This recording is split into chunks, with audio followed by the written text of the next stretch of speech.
Hello दोस्तों, स्वागत है आपका आपके पसंदीदा प्लेटफॉर्म पे।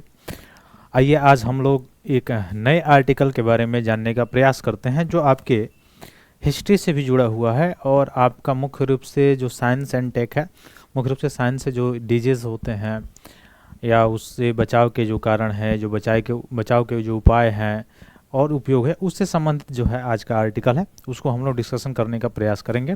तो जल्द से जल्द सभी लोग जुड़ जाइए ताकि हम लोग इस टॉपिक पे पूरे अच्छे से डिस्कशन करें जो हमारे एग्जाम ऑफ यूज़ के लिए बहुत ही ज़्यादा इम्पॉर्टेंट हो सकता है। तो देखिए, न्यूज़ तो आर्टिकल तो केवल इतना है कि इलायची की 6 प्रजातियों की और खोज हुई है, बस इतना ही न्यूज़ है। लेकिन इसमें से है हम लोग क्या क्या निकाल सकते हैं, हमारे एग्जाम ऑफ यूज़ के लिए कौन कौन ऐसा टॉपिक है इसमें से निकल सकता है।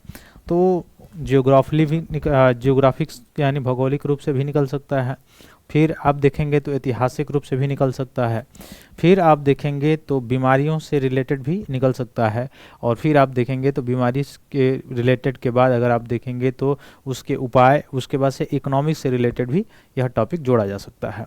ठीक है, इसलिए ये जो टॉपिक देखा जाए, ये आर्टिकल जो है यह मल्टी डायमेंशन आर्टिकल है, इसलिए हम लोग इसको अच्छे से डिस्कशन करेंगे।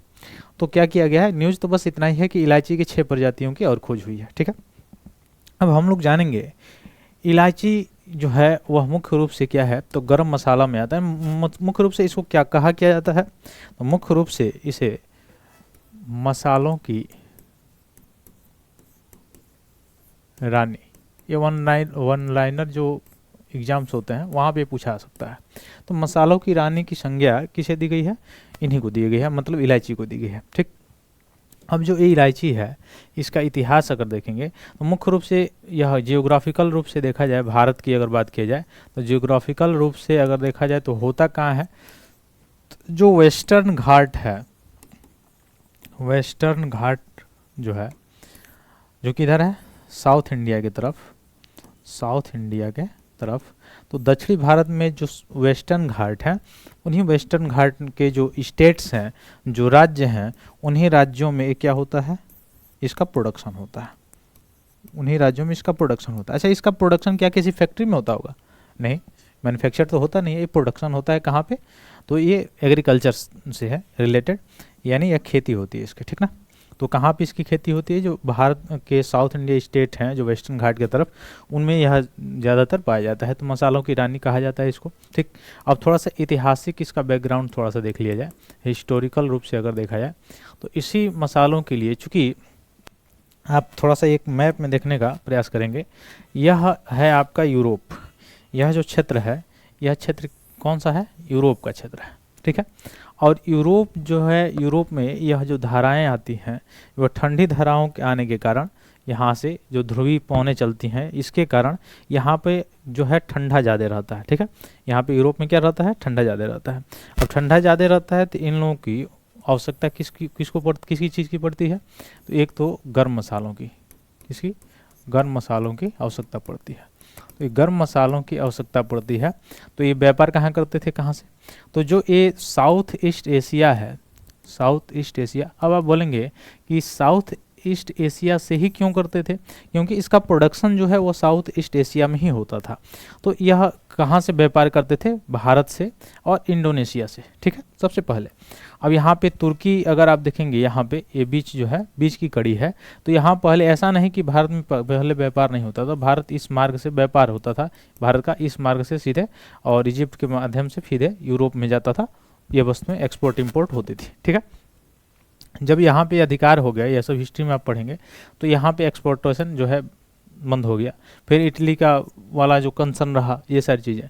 तो यहाँ के जो कुछ देश थे, वहाँ के जो किंग और वहाँ के जो कुछ देश थे, यहाँ के नाविक, जैसे आपको पता है जब पुर्तगालीज है, तो पुर्तगालियों का जो नाविकों का एक ग्रुप जो है, वहाँ के राजा ने क्या किया, भेजा। तो सबसे पहले 1492 में पहुँचा, एक गया, कौन गया, तो वो यहाँ से चलते हुए गया यहाँ, और पहुँचते पहुँचते वो पहुँच गया कहाँ पे, तो साउथ अफ्रीका होते हुए, यही साउथ अफ्रीका होते हुए यहाँ पे जब पहुँचा, साउथ अफ्रीका में एक जगह है जिसका नाम है केप टाउन, जिसका नाम क्या है, केप टाउन, यहाँ पे बैठा। यहाँ पे जब गया तो यहाँ पे जाने के बाद उसको इधर जब ये देखा तो इधर क्या दिखाई दे रहा था, इधर केवल और केवल नीला नीला मतलब समुद्र ही दिखाई दे रहा था, कोई स्थल उसको दिखाई नहीं दे रहा था। जब स्थल उसको नहीं दिखाई दिया तो ये प्रेडिक्ट कर लिया कि इधर कोई देश नहीं है।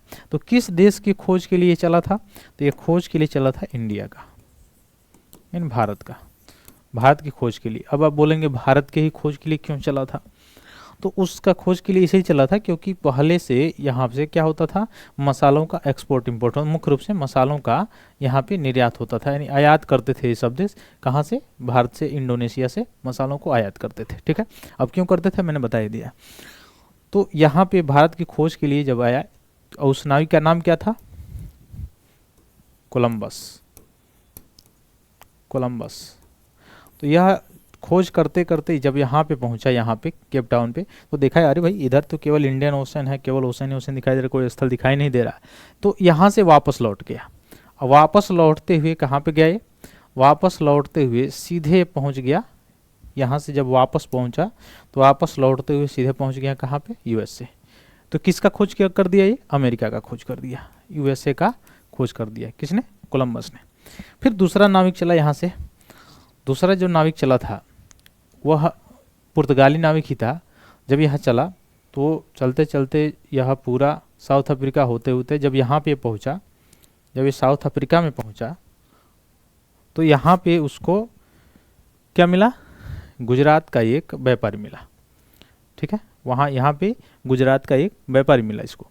अब जब गुजरात के जब व्यापारी मिला तो वह चूँकि क्या करने के लिए गया था, यहाँ पे व्यापार करने के लिए, तो गुजरात का जो व्यापारी मिला वह उसको लेके आया कहाँ पे, इंडिया में।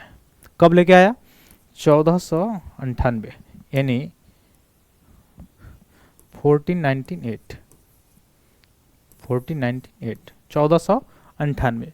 अब ये पहुंचा यहाँ पे केरल के कालीकट में। यह केरल है, ध्यान से देखिएगा, यह केरल है और केरल में आप जाएंगे तो यहाँ पे है कालीकट, यह है कोझिकोड। ठीक है, और यही कालीकट बंदरगाह पे यहाँ पे क्या हुआ, ये पहुँचा ये। ठीक, तो इस बंदरगाह पे वो पहुँचा। कब पहुँचा, 1498 ईस्वी में। नाम क्या था उसका, उस पुर्तगाली नाविक का क्या नाम था, वास्को डिगामा। Vasco da Gama. तो वास्को डिगामा यहाँ पे पहुँचा केरल में। ठीक है, जमोरीन का यहाँ पे शासक था। उसके बाद से जब यहाँ से गया वो, तो यहाँ के मसालों को जो अपने देश में लेकर गया, यहाँ के मसालों को जब अपने देश में लेके गया, हाँ लाजमी है इसी साइड से गया होगा, तो अपने देश में जब पुर्तगाल में लेके गया तो भारी मुनाफा हुआ उसको। अब यही लालच का जड़ है। तो आप पूछेंगे, तो वैसे हिस्ट्री में आप देखे होंगे, ऐसे कहा जाता है कि 1498 में वास्को डिगामा ने, जो एक पुर्तगाली नाविक था, भारत का खोज किया था। तो बहुत लोग ये जो है सोच लेते हैं कि 1498 में ही भारत की खोज हुई। ऐसा नहीं है। क्या 1498 से पहले भारत नहीं था? उससे पहले तो बहुत पहले अगर आप देखेंगे तो इसमें इंडस मुख्य रूप से आप इधर गुप्तास पीरियड था, फिर उसके बाद से उसके पहले अगर आप चले जाएंगे तो सम्राट अशोक का मौर्य जो है वो शासन था, ये सारे। फिर उसके पहले, सबसे पहले अगर आप चलेंगे तो इंडस वैली सिविलाइजेशन था। तो भारत तो पहले से था, लेकिन कहा जाता है कि 1498 में इसने खोज किया, वास्को डिगामा ने। तो वास्तव में खोज नहीं किया, बल्कि समुद्र मार्ग से भारत का खोज किया। पहले तो भारत से व्यापार होता ही था, ठीक ना, स्थल मार्ग से व्यापार होता था, लेकिन यहाँ पे कन्फ्लिक्ट होने के कारण एकाधिकार हो गया इटली का, और एकाधिकार होने के कारण ये सब देश जो है, जब आप वर्ल्ड हिस्ट्री पढ़ेंगे तो आपको समझ में आएगा। तो एकाधिकार होने के कारण ये क्या किया गया, ये दोबारा चल दिए क्या करने के लिए, व्यापारी जो है नाविक जो थे वह व्यापार की खोज के लिए, यानी भारत की खोज के लिए। तो ऐसा कहा जाता है तब 1498 में वह पहुंचा वहां पे। तो ऐसे स्पष्ट शब्दों में अगर कहा जाए तो 1498 में भारत के कालीकट बंदरगाह पे पहुंचा था। कौन? वास्को डिगामा, यानी समुद्र मार्ग से भारत का खोज किया। तो ऐसा नहीं कि भारत का खोज उसी समय हुआ, भारत तो बहुत पहले से प्राचीन है, ठीक है। और ज्योग्राफी में आप पढ़ेंगे तो और भी थोड़ा सा जाएंगे तो गोंडवाना लैंड का हिस्सा भी है वो, ठीक। तो यह 1498 वहाँ पे पहुँचा था, फिर आया। तो ये सारी चीज़, तो यह इंपॉर्टेंस ही आप देखें हिस्ट्री से, तो हिस्ट्री से एक टॉपिक देख लेंगे। दूसरा टॉपिक अगर हम देखें दूसरा, पहला तो हिस्ट्री से हो गया हमारा। दूसरा पॉइंट अगर हम इसमें जोड़ने का प्रयास करें तो दूसरा पॉइंट आपका हो जाएगा कि यूजेज, यानी उपयोग या इसका कहाँ पे है, इलायची का उपयोग कहाँ पे है। तो इसका उपयोग कहाँ पे होता है, जैसे मुंह में जो बैक्टीरिया होते हैं, माउथ में जो बैक्टीरिया होते हैं उनको मारने के लिए भी इसका प्रयोग किया जाता है। ठीक है, फिर कफ वगैरह या श्वसन संबंधी जो भी विकार होती हैं उसमें भी इसका प्रयोग किया जाता है, उसको सही करने के लिए। ठीक है, तो ये सारी चीज़ें, श्वसन मुंह या मुंह में अगर ज़्यादा बदबू आता है, ये सारी चीज़ें, तो उसके लिए भी किसका प्रयोग किया जाता है, इलायची का प्रयोग किया जाता है। फिर भोजन को स्वादिष्ट बनाने के लिए भी इसका प्रयोग किया जाता है। ठीक है, ये सारी चीज़ें इसका यूजेज है। ठीक, और दूसरा जो यूजेज हम लोगों ने देखा वो तो देखा ही कि यह चूँकि अभी इसको संज्ञा दिया गया है मसालों की रानी का, इसका मतलब आप समझ रहे हैं, चूँकि यह होता कैसा है, गर्म होता है, तो ठंडे जो प्रदेश हैं वहाँ ठंडी ज़्यादा होती है, तो वहाँ पे इसलिए कंज्यूम ज़्यादा होता है। अब इकोनॉमिकल रूप से अगर देखा जाए तो कैसे, तो इकोनॉमिकल रूप में अभी आप देखे होंगे कि वास्को डी गामा जब यहाँ से लेके इसको गया अपने देश, तो भारी मुनाफा हुआ उसको। इसके कारण बहुत सारे यात्री धीरे धीरे चलने लगे। उसके बाद से धीरे धीरे आप देखे होंगे फ्रांसीसी, डचेस, अंग्रेज, बहुत सारे यूरोपियन जो हैं वो धीरे धीरे इंटर करते हैं इसमें। तो उसका कारण यही है कि उन देख देख के उनको लालच आया।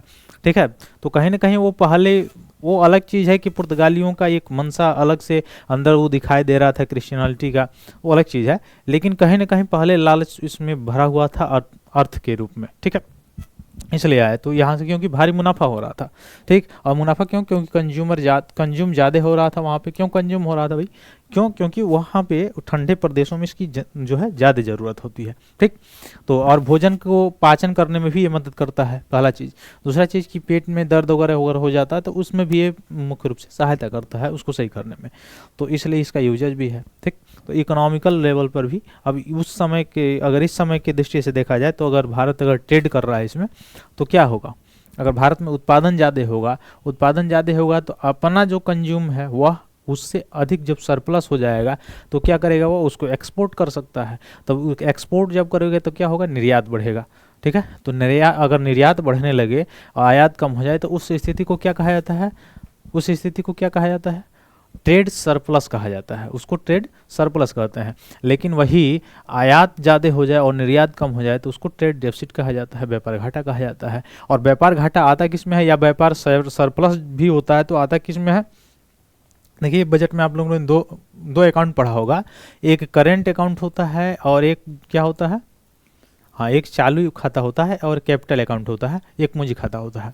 तो करेंट अकाउंट में ही ट्रेड का जो है कंसर्न वो रखा जाता है, चाहे एक्सपोर्ट इंपोर्ट हो गया। ठीक है, चाहे आपका आयात बढ़े चाहे आपका निर्यात कम हो, चाहे निर्यात बढ़े आयात कम हो, यह सब किसका हिस्सा है, आपके करेंट जो है अकाउंट है उसका हिस्सा है। तो यही कारण है कि जब ट्रेड में डेफिसिट हो जाता है, यानी ट्रेड डेफिसिट होता कैसे है, व्यापार घाटा होता कैसे है, तो जब हमारा आयात बढ़ जाए और निर्यात कम हो जाए, यानी इधर से कहीं दूसरे देशों में जाने वाली वस्तुएं कम हो और बस उसके बजाय में जो दूसरे देशों से हम कंज्यूम कर रहे हैं वह ज़्यादा हो, तो उस स्थिति को व्यापार घाटा कहा जाता है।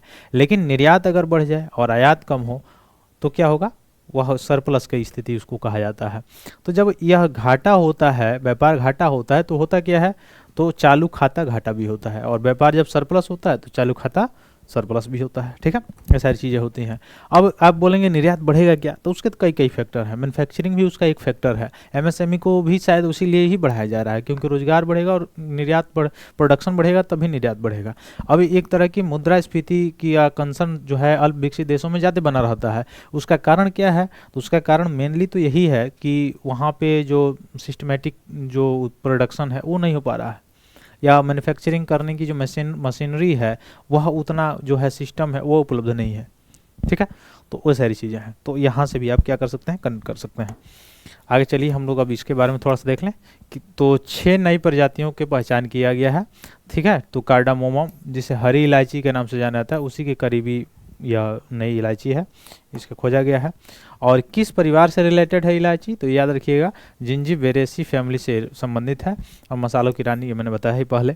और दक्षिण भारत के पश्चिमी घाट के सदाबहार वर्षा वनों के मूल निवासी, ये मैंने ये भी बताया कि जियोग्राफिकल रूप से देखा जाए तो साउथ इंडिया में पश्चिमी घाट के सदाबहार वर्षा वनों में मुख्य रूप से यह होती हैं इलायची। इसकी खेती दक्षिण राज्य कौन कौन, केरल, कर्नाटक, तमिलनाडु में किया जाता है। ठीक है, तो इसको याद रखेंगे, केरल, कर्नाटक और तमिलनाडु में इसकी ज़्यादातर खेती होती है साउथ इंडिया में।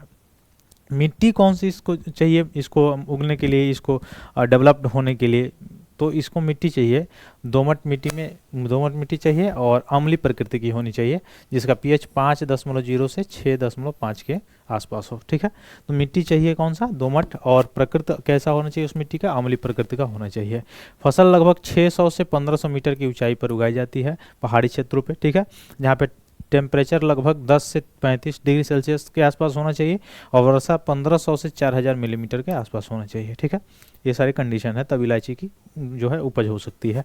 फिर इलायची की वृद्धि तब अधिक होती है जब इसे कम से मध्यम उपलब्ध फास्फोरस, मध्यम से उच्च उपलब्ध पोटेशियम वाली जो ह्यूमस समृद्ध मिट्टी में बोया जाए, तब जाके इसकी वृद्धि ज़्यादा हो पाती है। इसका उपयोग मैंने पहले ही बताया आपको कि चिकित्सा में स्वाद बढ़ाने वाले एजेंट के रूप में, दवा के रूप में भी इसका ज़्यादातर यूज किया जाता है। ठीक, अब इसमें अगर देखा जाए तो जो एलेटेरिया जीनस है उसमें अब 7 प्रजातियां हैं, जिनमें एल्टेरिया कार्डमम भी शामिल हो गया है इसमें।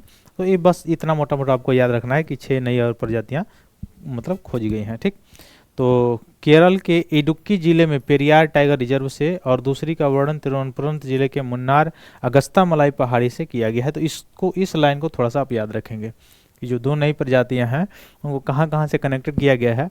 तो एलेटारिया फेसिफेरा और एलेटारिया ट्यूलिपीफेरा, यह पहली का वर्णन है, एलेटारिया फेसिफेरा जो है उसका वर्णन केरल का इडुक्की जिले में जो पेरियार टाइगर रिजर्व है वहाँ से संबंधित है। और दूसरा जो है जो आप देख रहे हैं एलेटारिया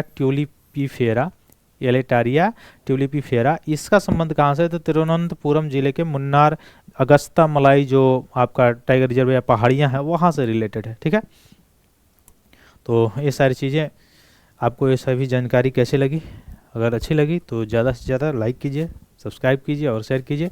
बहुत बहुत धन्यवाद दोस्तों, जय हिंद।